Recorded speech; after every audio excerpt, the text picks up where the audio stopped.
problem, inshallah. Talal from Canada.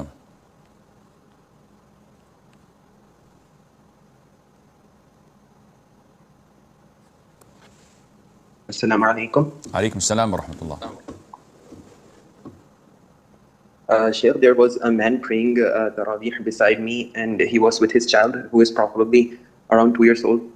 So, Sheikh, while that man was praying, his child was laying straight on the ground, and when the man was going into prostration, so the child raised his legs, and of course, that man was having difficulty in going into sujood.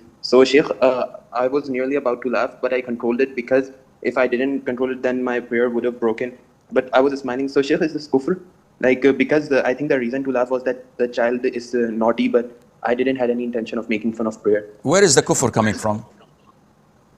Because the man was praying and the child was... No. When you say, is this kufr? If I laugh in the salat, where is the kufr in it?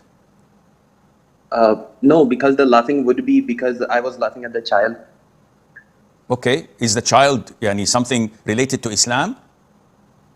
No, because he was distracting the person who was praying. I understand. Where is the kufr? Kufr is disbelief.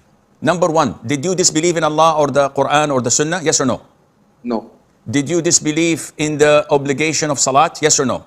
No. Were you making fun of salat and those who were praying? Yes or no? No. So what is kufr? I was just doubtful that maybe it might be considered as like making fun of somebody who is praying, or... Well, where is, ya akhi, the fun? You're not making fun of anyone. Something is funny. Your iman is so low and weak to the extent that you don't remember who you're standing to pray for. And that is why you may get these feelings of laughter. Real, true Muslims don't laugh. The companions and the Salaf, whenever they went to make wudu, their color would change and their faces would go pale. And people would ask them, what's wrong with you?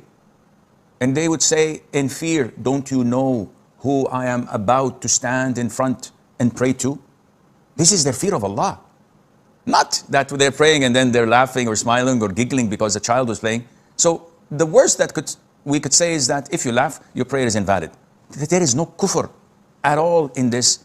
And I don't know why people keep on wanting to self-sabotage themselves. They just want to harm themselves. Oh, Sheikh, I was drinking water and I took 4 sips instead of 3. Have I committed kufr? Why? Because the sunnah is to take 3 sips and I took 4. Okay, were you intoxicated? Sheikh, it was normal water. So then why would it be kufr? There's something wrong in the mechanism of how people think. There's something wrong there's a loose bolt. And this is really scary. Because if a person is unable to determine his own religion, his own belief and conviction, if he is not able to deal with Allah Azza wa Jal as being the merciful, the most compassionate, the forgiving, the one who guides people to repent, and decides to deal with him as something else, someone who's just ready to throw you in hell, for what? We have to use our logic, we have to use our senses. If we lead the Taraweeh, if we know the Quran, if we know the Sunnah, we have to implement this.